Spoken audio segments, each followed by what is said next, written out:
आता आपण 14व्या अध्यायात पदार्पण करताना जे गुरुचं महात्म्य सांगितलं ते गुरु कसे समर्थशील आहेत माझे हे सांगतात. आणि आपण बी ज्यांना गुरु म्हणून स्वीकारला असेल त्यांच्यामध्ये ही सगळे आले पाहिजेत. हे जे अलंकार आहेत ना त्यांच्यावर सूट झाले पाहिजेत. अशाच माणसाच्या ठिकाणी आपण लीन व्हायचं. उगाच कोणालाही गुरु नाही म्हणायचं. करोडो रुपयाची धर्माच्या नावावर उलाढाल केली म्हणून त्याला गुरु म्हणायचं नाही. तर आमचा जो आत्मस्वानुभव आहे तो आपल्याला जो उपभोगवील त्याला आपण म्हणायचं. पहा त्यांचं वर्णन आहे. खऱ्या श्री गुरुचं वर्णन चाललंय.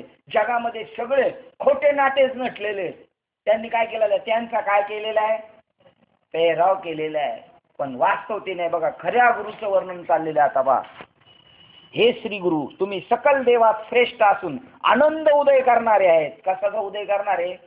आपला आनंदाचा उदय होणारे. कसा? सुख घडोघडी ज्या दिवसापासून अनुग्रह घेतला त्या दिवसापासून आपली उंचीच वाढत जाणार आहे. आनंदाची नुसती आपल्याला पेटच मिळत जाणार. जे जे पाऊल पडते, मराठी पाऊल पडते तसं आनंदाच्या दालनात आपलं एक एक पाऊल जाणार आहे. आणि एक दिवस असा होणार का सर्व आनंदाच्या कोठारामध्ये आपण पोहोचलेलो असणार आहे.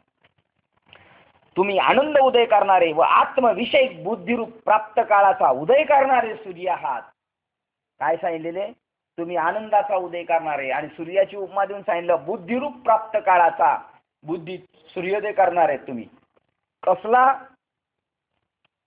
तर आत्मविषयक बुद्धीचा उदय करणारे म्हणजे आपल्याला आत्मज्ञानाच्या बद्दल थोडी थोडी सुरुवात करणारे. बाबा अंकार निशी घन दाट गुरुवचने फुटली पहाट. ही पहाट जीवनात निर्माण होणे. आत्मस्वरूप दृष्टी आपल्या ज्ञानाची उत्तर सुरुवात होणार आहे. म्हणजे तिथं प्रवेश देणार आहेत आपल्याला. तुमचा जय जयकार असो. तुम्ही सर्वांचे विश्रांती स्थान आहात. सगळे देव सुद्धा तिथं विश्रांतीला जातात. सगळं जग जिथं विश्रांतीला जातो ते स्वरूप सद्गुरूचं स्वरूप आहे. असून सर्वांच्या हृदयात अहम ब्रह्म ते तत्व अभिव्यक्त करणारे आहात. प्रत्येकाच्या हृदयात जे अहमपणा जो मी ब्रह्म आहे हे जे कोण प्रवृत्त करते त्या विषयाला ते गुरु ते व्यक्त करणारे. अहम ब्रह्म ते तत्व अभिव्यक्त करणारे आहात. किंवा तुम्ही समुद्र रूपी असून तुमच्या 14 लोक लाटाप्रमाणे हेलकावे खातात. 14 लोक रूपी लाटा तुमच्यात हेलकावे खातात. आणि तुम्ही कसे आहेत? समुद्र. म्हणजे सगळं गुरुच्या सामर्थ्याने चालले बघा. हे संतांच्या सामर्थ्याने जगराटी चालू. म्हणून आपण अनेक कीर्तनात ऐकलं देव श्रेष्ठ का संत श्रेष्ठ. संतांचा महिमा आगाधची, शाब्दिकांचे काम नाही येते. एवढं यांच्यामध्येच या सगळ्या 14 लोकांच्या घडामोडी त्या सद्गुरूच्या याच्यात चालू आहे.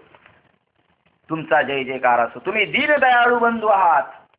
दीन आहात, दयाळू आहात आणि बंधुत्व सगळ्यांशी साम्य भावनेने राहणार आहेत. निरंतर करुणेचे सागर आहात. निरंतर बरं का, कधी मधी नाही. निरंतर करुणेचे काय आहात? सागर. म्हणजे त्यांची करुणा कधीच संपणार नाही. ब्रह्मविद्या वधूचे म्हणजे पती आहात. जी ब्रह्मविद्या आहे तिचे कोण आहात तुम्ही? म्हणजे आत्म्याला म्हणलेले ब्रह्मविद्या म्हणजे श्री. आणि ती ब्रह्मविद्या कोणाची प्राप्ती करून देणार आहे? पतीची प्राप्ती, आत्मरूप प्रतीची प्राप्ती करून देणार आहे. जो कोणी तुमच्या यथार्थ स्वरूपाला जाणत नाही त्यांना हे सर्व विश्व खरे आहे असे भासते. काय हे सगळं काय नटलेलं आहे? जे खऱ्या तुमच्या स्वरूपाला जाणत नाही त्यांना हे सगळं विश्व वाटतं. आणि जो खऱ्या स्वरूपाला जाणतो तो हे वाक्य म्हणतो, ज्या ज्या ठिकाणी मन जाय माझे त्या त्या ठिकाणी निज रूप तुझे. मी ठेवितो मस्तक ज्या ठिकाणी तेथे सद्गुरु तुमचे पाय धुनी. हे सगळं व्यापक तत्व ते असा ज्ञानी म्हणतो. आणि जे तुमच्या स्वरूपाला ओळखत नाही ते काय म्हणतात? हे विश्व म्हणतात. ते पा ते तुमच्या स्वरूपाला जाणत नाही त्यांना हे विश्वच खरे वाटते. आणि जे तुम्हाला ओळखतात ते तुम्हाला म्हणतात तुम्ही ईश्वर आहात म्हणून असे भासते. व कोणी ब्रह्मरूपाने तुम्हाला जाणतात त्यांना सर्व विश्वात तूच आहेस. ज्या ज्या ठिकाणी ब्रह्मस्वरूपाने जाणतात ते सगळं गुरुच आहेत. म्हणजे तुझ्याशिवाय दुसरे काहीच दिसत नाही. म्हणजे देवा सद्गुरूशिवाय दुसरे जगात आणि सद्गुरू देव वेगळे का मग? आता त्यांच्याशिवाय नाही यांच्याशिवाय नाही, दोन्ही मिळून काय आहे? नजरबंद खेळात गारुडी दुसऱ्याच्या दृष्टीस प्रतिबंध करीत असला तरी त्याला स्वतःची नजर लपवता येत नाही. गारुडी जरी दाखवत असला खालून निघालो इकडून गाढवाच्या इकडून निघालो बाहेर पडलो हे जरी दाखवत असला किंवा ही साखर आहे पेढे, पण त्याला माहिती आहे काय नाही, ते फसत नाही, लोक फसतात. परंतु आपला प्रकार मात्र निराळा आहे. आपण आपल्याला चोरून राहणे, आपला शो नाही करणं. आपण तशी नाही दाखवणं, पण आपलं तर आम्ही लय तसे असं दाखवतो. तुम्ही मात्र कशा आपल्याला चोरून राहणे म्हणजे आपले स्वतःचे स्वरूप तिरोहित करून म्हणजे लपवून जीवांना जगत भास दाखवण्याचे. सद्गुरू दाखवत नाही मी कोण आहे, ती उलट स्वतःला लपवून ठेवतात. कृष्णाने दाखवलं का, कळू तरी दिलं का लोकांना मी देव आहे म्हणून? आईला नाही कळून दिलं, बापाला नाही कळून दिलं, ब्रह्मदेवाला नाही कळून दिलं, इंद्राला नाही कळून दिलं, आणि आपलं मात्र सगळ्यांना गाजवायचे. ऐकलं का? जीवांना जगतवास दाखवण्याचे आपले चातुर्य म्हणजे विलक्षण अद्भुत जादू आहे. महाराज एकदा यशोदा माता म्हणली, काय रे खोटा आहे हे सगळे लोक येतात, इंद्र येतो, व्यास महर्षी येतात, नारद महर्षी येतात, व्यास महर्षी येतात, आणि ते म्हणतात देवी आणि वसुदेवान देवकी म्हणायचे त्यांना हे सांगणारे आम्हाला, त्यांना ज्ञान सांग म्हणायचे, व्यास सांग म्हणायचे, नारद म्हणून. ते म्हणले आम्ही काय तुम्हाला सांगणार, अहो तुमचा पोरगाच सगळं जाणतोय, आम्ही त्याच्या पाया पडायला तर तुम्ही त्यालाच विचारा ना. मी सगळे गेले का ते त्याला विचारायचे, सांगणारे आई तुला काय माहिती आहे, तुला माहिती आहे ना मी कसं आहे, हे यांना लागले येड, हे म्हणतात हा मोठा बाबा आहे, हा मोठा बाबा आहे, मी बाबा नाही बया नाही, मला काही कळत नाही. आणि त्यांना मात्र कळून दिलं नाही मी कोण आहे म्हणून, दाखवलंच नाही, आणि शो करतच नाही, मित्रांना नाही दाखवून दिलं, कोणालाच नाही कळून दिलं. पहा वाक्य काय, मार्गाधारे वर्तावे, साधूला सांगितलेलं आहे, मार्गाधारे वर्तावे. जगात आपल्याला बोध झालाय ते सांगत फिरावं, मार्गाधारे वर्तावे तसं वागावं, विश्व मोहरे लावावे, विश्वाला बी त्या वाटायला लावावं त्या माणसांना. पण अलौकिक न व्हावे जगाप्रती, जगात मी कोणतरी एक मोठा कोणतरी वेगळा आहे असं दाखवू नाही. जगी पिशाच अंतरी शहाणा, सदा ब्रह्मी निमग्न जाणा. सदा तो त्याच्यामध्ये जगात मात्र पिशाच्यवत दाखवतो. म्हणजे पिशाचे म्हणजे वेडपणाचे लक्षण दाखवतो. महाराज या सर्व जगाला तू आहेस, कोणाला त्यात तुझे ज्ञानबोध आहे तर कोणाला तुझे अज्ञान आहे. हे मायेच्या सपाट्यात गुंतले आहे. हे आपलं चाललंय, आपण कशाच्या सपाट्यात गुंतलोय, मायेच्या सपाट्यात गुंतलोय. असा ज्या आपल्याच ठिकाणी सहज खेळ सुरू आहे, अशा तुम्हाला माझा नमस्कार असो. काही मायेच्या सपाट्यात खेळले दिसते गुंतलेले, ते बी कोण आहे, ते बी तूच आहेस. काही तुला जाणता ज्ञानाने ते बी तूच आहेस, आणि सपाट्यात गुंतलेले ते बी, आणि तू आम्हाला हा मायेच्या रूपाने हा काय दाखवतोय, खेळ दाखवतोय. जगतात ज्याला पाणी असे म्हणतात, त्याला जी द्रवरूपता व गोडी आहे ती तुमच्या सान्निध्यामुळे. पाण्याला ओलेपणा कोणामुळे, साधूमुळे, देवामुळे. पाहे व पृथ्वीला जी सहन करण्याची शक्ती आहे तिला तुमचीच शक्ती कारण आहे. चंद्र व सूर्य हे केवळ मोठ्या शिंपल्याप्रमाणे स्वरूपाने निस्तेज आहेत. सूर्याला सुद्धा प्रकाश देणार श्रीगुरुचं सामर्थ्य. मागे बघा बाबांनी सांगितलं होतं एकदा की अमेरिकेमध्ये एक यान वरती पाठवलं होतं, आणि त्या यानाने वरून खाली पाहिलं तर खालून असा प्रकाश होत वरती येतोय असं त्यांना दिसलं. जसं सूर्याचा प्रकाश वरून जसा खाली येतो तसा खालून वर दिसतोय म्हणून. मग त्यांनी ते वरून सांगितलं हा कोणत्या खंडात येते, ते म्हणले आशिया खंडात आहे. कुठे, म्हणे भारत देशात आहे. हा प्रकाश खालून वर येणारा. ते म्हणले कुठे आहे, महाराष्ट्रामध्ये पुणे जिल्ह्यात कुठं, म्हणजे आळंदीत ज्ञानेश्वर महाराजांच्या समाधीच्या इथून असा खालून वर प्रकाश चाललाय. समाधी संजीवन हरिपाठ, जिवंत समाधी येते.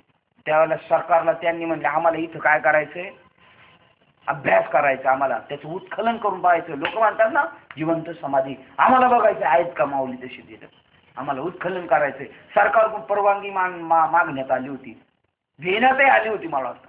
पण आपल्या वारकरी संप्रदाय लोकांनी सांगितलं ते उत्खनन करायचं, अनंत लोकांच्या श्रद्धास्थाने त्याला उघडायचं.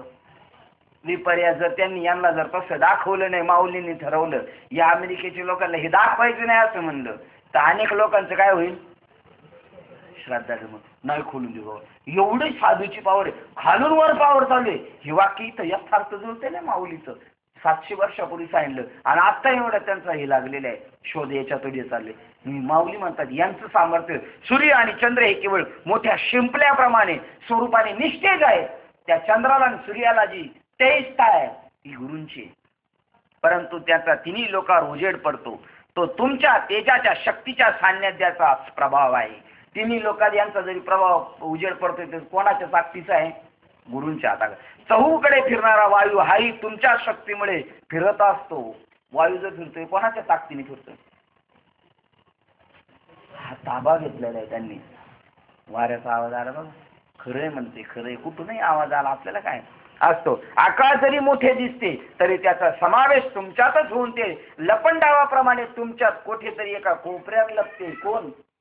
आकाश एका कोपऱ्यात लपतोय. मग तुकाराम महाराज त्यांच्यापेक्षा मोठे आहेत का नाही? अनुरेणू ठोकडा तुका. आकाश एवढा नाही, आकाश त्यांच्यामध्ये लपंडाव खेळते. कोणामध्ये? तुकाराम महाराज म्हणजे आकाश लपंडाव खेळते. त्याप्रमाणे आपण आकाशापेक्षा व्यापक आहात. आकाशापेक्षा व्यापक आहात. हे कोण? आपलं विवर्णन चाललंय. बाबा म्हणतात तुमच्या नाकातला आकाश, प्रकाश, वायू तुमच्या पुरता का जगभर? आपल्या नाकात जाणार आकाश, प्रकाश, वायू आपल्या पुरता का जगभर आहे? जगभर आहे. मग आपण जगभर आहे का संकुचित आहे 3.5 अध्यायाचे? फार काय सांगावे. सर्व माया ही तुमच्या एका देशाच्या ठिकाणी असून ज्ञानही तुमच्या शक्तीने चहूकडे प्रकाश करते. इतकेच नव्हे तर तुमच्या स्वरूपाचा पार न लागल्यामुळे श्रुतीला ते वर्णन करण्याचे श्रम मात्र झाले.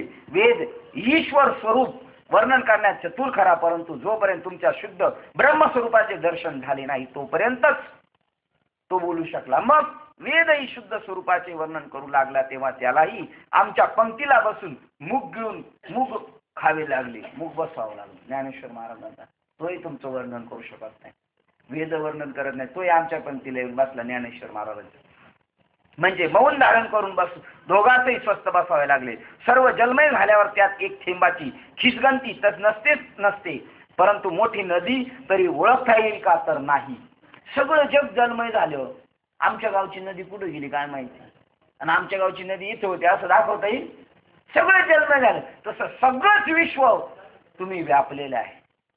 किंवा सूर्य उगवल्यावर चंद्र जसा काजव्याप्रमाणे होतो, त्या म्हणजे सूर्यापुढे चंद्र हा आणि काजवा याची किंमत एकच असते, त्याप्रमाणे तुमच्या स्वरूपापुढे माझी आणि श्रुतीची तशीच अवस्था झाली. चंद्राला श्रुतीची उपमा दिलेली, श्रुतीला चंद्राची उपमा दिली, आणि ज्ञानेश्वर महाराजांनी स्वतःला काजव्याची उपमा घेतली. आणि श्रुती आणि मी म्हणजे चंद्र आणि काजवा, आणि सूर्यापुढे हे दोन्ही कसे आहेत? काजव्याप्रमाणेच आहेत. आणि ज्या ठिकाणी द्वैताचे सामर्थ्य नाहीसे होते व परेस वैखरी वाणी स्तब्ध बसते. कोणती वाणी पहा? ज्या ठिकाणी द्वैताचे सामर्थ्य संपते, परेस वैखरी वाणी गप्प बसते. परा पश्यंती मध्यमान वैखरी. आता इथून तिथून जगामध्ये परमार्थ चाललाय, कोणत्या वाणीचा चाललाय? वैखरी. अरे परा जिथं गप्प बसते तिथं वैखरीचं काय घेऊन बसले तुम्ही? परेस वैखरी वाणी स्तब्ध राहते. त्यात तुमचे कोणत्या वाणीने वर्णन करावे? म्हणजे कोणालाही शब्दात अविषय आहात म्हणून वर्णन करता येत नाही. तुमचं वर्णन शब्दाने करता येत नाही. म्हणून आता तुमची स्तुती करण्याचे सोडून देऊन मुकाट्याने आपल्या चरणावर मस्तक ठेवावे हेच उत्तम चांगले होय. तर हे श्री गुरुराया, तुम्ही असे आहात तसेच तुम्हाला मी नमस्कार करतो. कृपेने तुम्ही माझ्या गीतार्थ कथन रूपी व्यापारात मला नफा करून देण्याकरता माझे सावकार व्हा. तर आता आपल्या कृपारूपी भांडवलाची थैलीची गाठ सोडून माझी मतीरूपी पिशवी भरा. हे गुरुला काय केलेलं आहे? जसं तमाशा चालू होता आणि सुद्धा ते दैवतांना काय करतात? आव्हान करतात. तसे आपले गुरु दैवत कोण आहेत? गुरु आहे.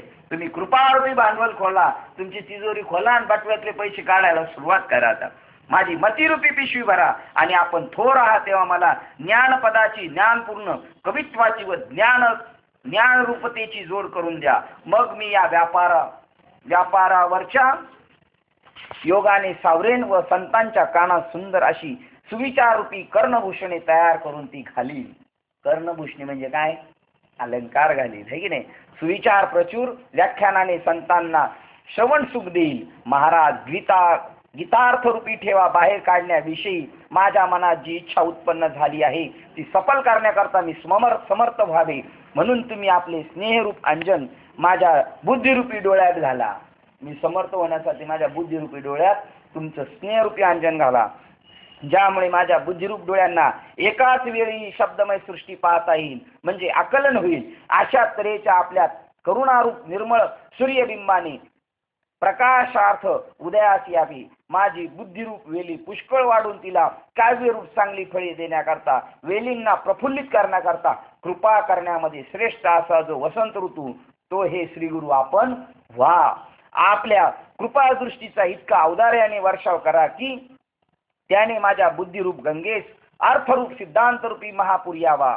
हे विश्वकधामा श्री गुरु विश्वकधामा जसं निजधाम तसं हे कोणतं विश्वकधाम हेच गुरुचं घर आहे.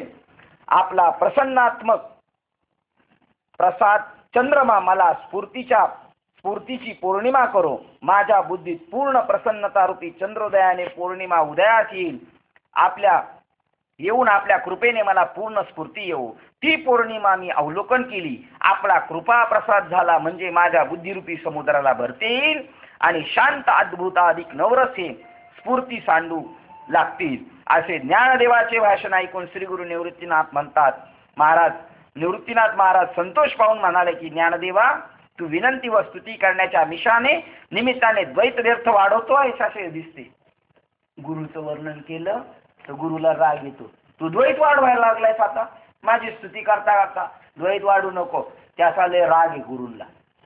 सद्गुरूला द्वैताची लय चिरड, कारण त्यांचा जन्म कशासाठी झालाय, सगळं अद्वैत ज्ञान प्रतिपादन करण्यासाठी. आणि त्यांचा शिष्य जर द्वैत बोलायला लागला तर ते म्हणते घरचंच लागलं उरफाट बोलायला, आता काय करायचं. तर आता ही व्यर्थ स्तुती राहू दे. जो गीतेतील जाणण्याचा विषय ज्ञानार्थ आहे तो चांगला स्पष्ट करून गीता ग्रंथ सांग म्हणजे झाले. श्रोत्यांच्या उत्कंठेचा तीव्र श्रवणीच्छेचा भंग होऊ देऊ नकोस. तेव्हा महाराज म्हणाले, प्रभो, अशी का आपली इच्छा आहे व मी याचीच वाट पाहत होतो की तुम्ही आपल्या मुखाने ग्रंथ सांगासे म्हणावे. अगोदर सहज हरळीची मुळी अंगाने अमर, गणपतीला वाटतात ना हरळ, की अमृत तुल्य आहे. तसा तो वाहणारा म्हणतो हरळ, आणि तुम्ही आणि मी दोघं सारखेच आहेत. दुर्वा म्हणजे अगोदर सहजच हरळीची मुळी अंगाने अमर, त्यात तिजवर अमृताचा वर्षा होऊन पूर आला, तर मग तिच्या अमरतत्वाविषयी काय विचारता. तर आता या श्री गुरु संप्रदायामुळे गीतेतील मूळ शास्त्राचा प्रत्येक पदाचे मी कुशलतेने सविस्तर व स्पष्ट वर्णन करील की जे श्रोत्यांनी ऐकल्याबरोबर त्यांची संशय रूपी होडी बुडेल, म्हणजे सर्व संशय नाहीसे होतील. एवढेच नव्हे तर श्रवणाची इच्छा दुणावलेली दिसेल. श्री गुरुकृपेच्या घरी भिक्षा मागून एवढेच विनवतो की माझ्या वाणीतून अमृत मधुर व सत्य शब्द साहित्य प्रगट हो. असो, अध्याय संगती कशी आहे की पूर्वी 13व्या अध्यायात श्रीकृष्णाने अर्जुनास अशी कथा सांगितली की क्षेत्र व क्षेत्रज्ञ यांच्या संयोगाने हे जग निर्माण होते व गुणाच्या तादात्म्याने आध्यात्मिक संबंधाने आत्मा संसारी झाला आहे.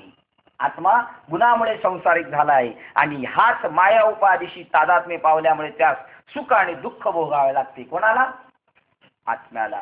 तोच तत्वता केवळ गुणसंगरहित झाला म्हणजे निरुपाधिक मुक्त होतो. तो जर गुणातून बाजूला झाला तर मुक्त होईल, मग सुख दुःख नाही त्या आत्म्याला. तर असंग व संगरहित असा जो आत्मा, त्याला प्रकृतीचा संग कसा झाला, आत्मा व प्रकृती यांचा संयोग होतो, तो संबंध कोणता व त्याला सुख दुःख अधिक भोग कसे प्राप्त होतात, गुण ते कसे व किती आहेत, ते गुण आत्म्याला कोणत्या प्रकाराने बांधतात, त्या गुणांची बाधा कशा रीतीने होते आणि पुरुष गुणातीत झाला म्हणजे त्याची लक्षणे कोणती, अशा प्रकारे या सर्व गोष्टीचा अर्थ यथार्थ वर्णन करणे हाच या 14व्या अध्यायाचा प्रतिपाद्य विषय आहे. तर आता श्री वैकुंठ निवासी विश्वेशाचा तत्वता अभिप्राय असा आहे की तो ऐका हे म्हणाले, अर्जुना, श्रवणाची अवधानात्मक सेना म्हणजे सर्व सामग्री जमवून तू या ज्ञानास झोंबावे बरे का. पूर्वी मागच्या अध्यायात तुला आम्ही हे ब्रह्मज्ञान अनेक प्रकारे युक्तीने स्पष्ट करून सांगितले, परंतु तुझ्या अंतःकरणातील प्रतीतीची अनुभवाची कूस बाहेर निघालेली दिसत नाही. अजून तुला परिपूर्ण अनुभव आलेला दिसत नाही, म्हणजे तुला अजून निसंदेह दृढ अपरोक्ष आत्मज्ञान आत्मतत्वाने ब्रह्मज्ञान झालेले असे दिसते, झाले नाही असे दिसते. बस 15लाच दिसते आले बरोबर, 9:15लाच बरोबर आले. 9:15 थांबायचा आपला विचार.